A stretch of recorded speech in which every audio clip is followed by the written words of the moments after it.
Hey everyone, welcome back to the channel. In today's video, I'll show you how to cancel an order on Zomato. Let's get started. First, open your Zomato app on your phone. Make sure you're logged into your account. To show you clearly, I'll quickly place an order. Let's say I'm ordering a burger. Once the order is placed, you'll see a confirmation screen and track order button. Now, to cancel the order, tap on Track Order or go to Orders section from the home screen. Select the active order you want to cancel. If the restaurant hasn't accepted or starting preparing the food yet, you'll see a Cancel Order button. Tap on Cancel Order, choose a reason for cancellation, then Confirm. If the cancel button isn't available, scroll down and tap on Need Help, then Support.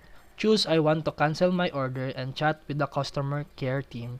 Explain the reason and they'll guide you or assist with the cancellation.